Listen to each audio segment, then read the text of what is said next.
Hey YouTube, what's going on? Mark here. Happy Wednesday to all and welcome to this collab crossover, as you can see, where we're doing with Cousin Kenny over on both my channel and his channel. So therefore, he already started while I was in the middle of the intro. Well, anyway, we'll just hop straight to it then.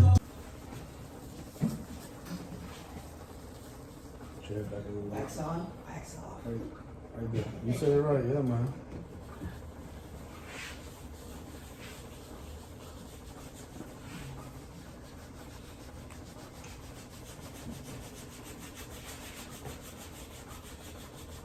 Did you hit record on yours? Yeah. Okay.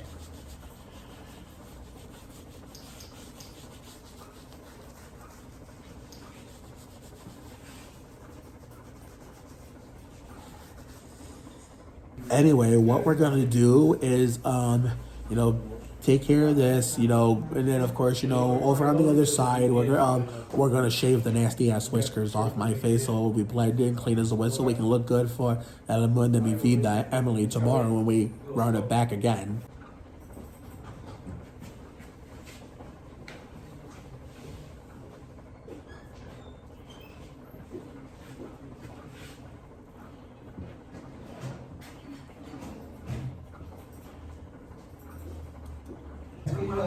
Away from me. Anybody will tell you Brett Favre took a dive. You know what? She knows that he knows that everybody knows. Excuse me. Finally met. Are you telling me? Met a long time ago. At least I saw you. Right. They used to end the season, not end the season till the week before Thanksgiving. Now they end it when daylight saving time ends. Yes, that's when they end it now. Yeah, but half the races this season, it's stupid BS happened. I mean, there were like 5 or 6 good races, while the other 20 plus were like, what's the term I'm looking for? Oh my God, what's the term? We're like, It's a bad. not. It was a. I hate when this happens. There's a unique term that I use to describe stuff like this, and I quickly forget it when I really need it. But when I don't need it, I remember it. This particular is I'll just say it like the simple, old-fashioned way. So the other 20 plus races were highlighted by stupid BS happening. So I mentioned in my Thanksgiving presentation at work a few weeks ago before Thanksgiving break that I love watching the sport, even though they frustrate me half the time and get me so mad to the point where Because the commentators? not the commentators, it's just stupid bullshit that happens on the racetrack. Where NASCAR nowadays, compared to when it was Gen 4 and Winston Cup, the drivers nowadays will like flat out wreck you for every spot they can get. Did everything except, Michael Strahan was pretty damn elite and had an abundance of sacks. To that point, had about 21 sacks or so.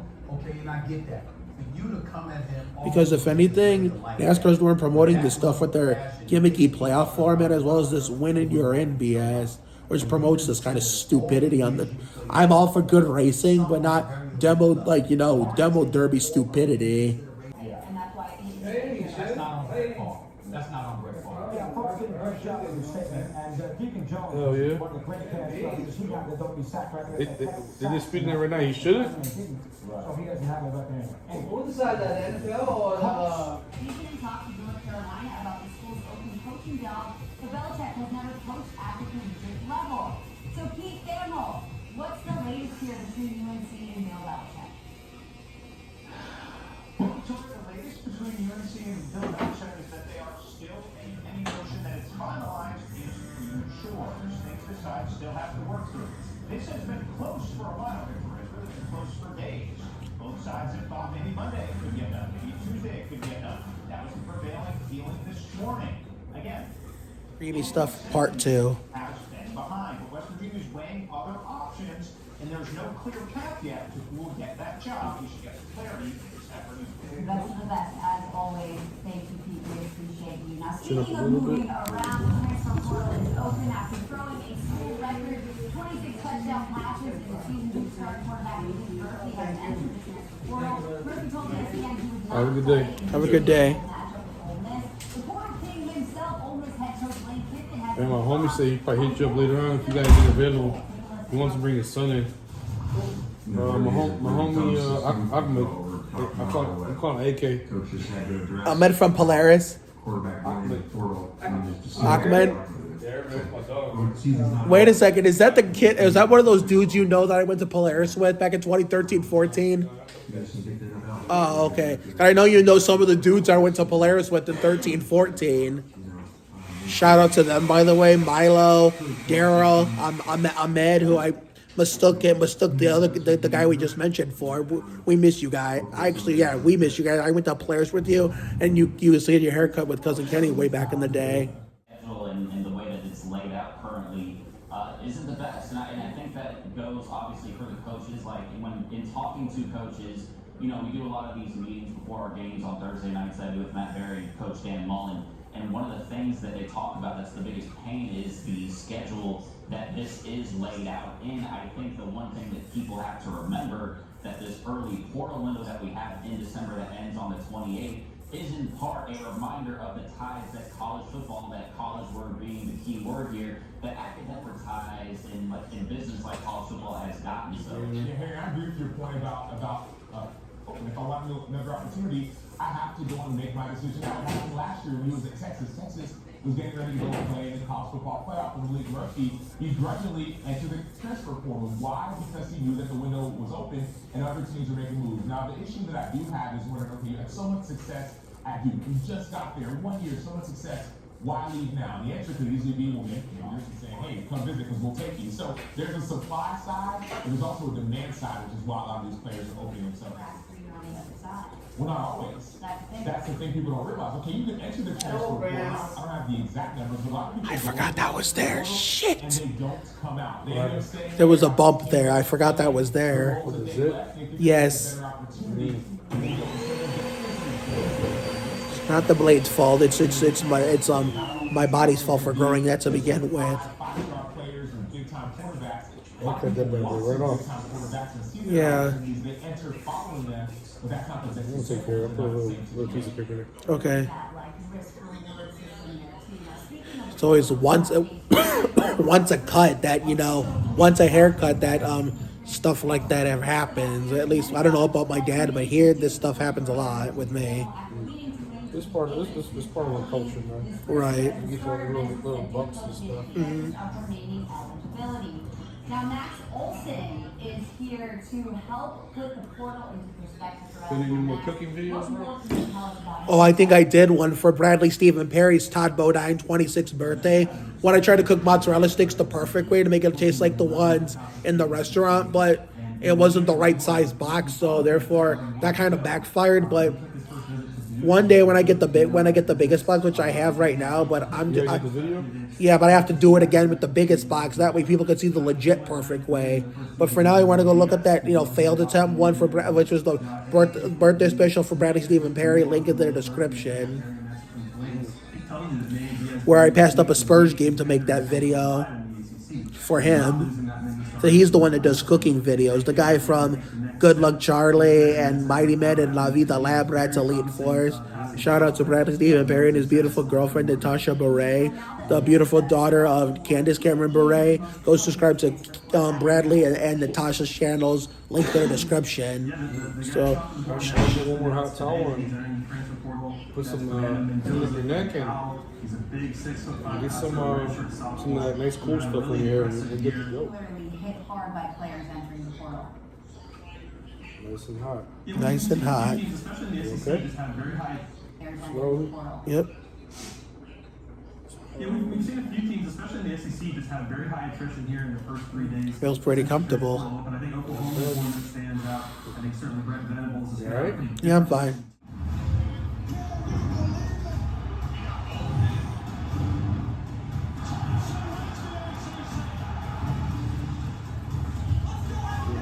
Access. Spots.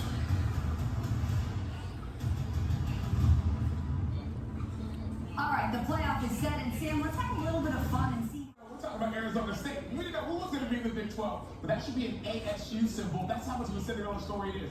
followed by Indiana, a team that went 11-1. Finishing touches. Kurt Signetti, named Coach of the Year. I was telling them the finishing touches. That's what you're doing right now. The Boise State team, if they found a way to go and win the college football playoff, that would be unbelievable. Going back to the Kellen Moore days, back about 15 years ago. And then SMU, little old SMU, Dallas, Texas, red last year. So my bottom tier, if you win off third, I'm going to Notre Dame. Another dangerous team. Remember early in the season, Notre Dame had that loss to NIU. Riley Leonard wasn't really finding a way to get the ball down the field. And all of a sudden, they found their groove. And last but not least, in the dangerous teams, Penn State. Penn State got a chance to go and put up points in the Big Ten Championship. Another dangerous team that has a relatively easy path to a college football playoff. And now, last but not least, the top tier in my college football playoff tier, I'll call these the championship contenders. And of course, anybody in here could potentially win a championship, but these are the teams that I believe are the highest ranked when it comes to championship caliber. Oregon, obviously, undefeated. You should hit up a little bit this one, this Go to Ohio State, look at that. Okay, 2 losses. All right, now we're good for that's cool stuff. Top tier, so think about it. Starting from the bottom, Cinderella. Any of these teams, except for this one, they're not in it, right? Arizona State is in it. Any of these teams, Cinderella story, followed by Clemson, Tennessee, the dangerous teams, and then last but not least, teams that have won it before, teams could likely win it again. That's my top tiers. All right, what are your thoughts on this? I think there are 2 teams that I would move up a tier. I would move SMU up into the dangerous tier. I know that first half in that ACC championship was not very good looking, but they do Oh, okay. Minus a little zitty cut at the back. Well, let's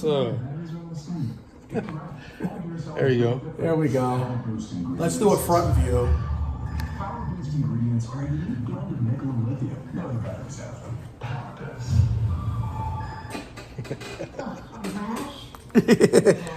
There you go. Thank you. Later that same evening.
That shit burns. And there you have it. Thank you for tuning into this random ass collab crossover between me and Cousin Kenny, aka Keno the Barber or Global Keno. Have a good night tonight and a better day tomorrow. Take care, everyone. Good night. I'll see you all for the next video, whenever that may be, which will most likely be the long-awaited Spurs game review against the Pelicans when Chris Paul moved up to number 2 on the NBA's all-time leading assist, rankings, all-time leading assist ranking, when we finally go over that game tomorrow on the eve of the next Spurs game versus the Blazers in Portland, which is going to be a Friday night West Coast matinee. See you later, everyone. Smooth jazz, V98.7.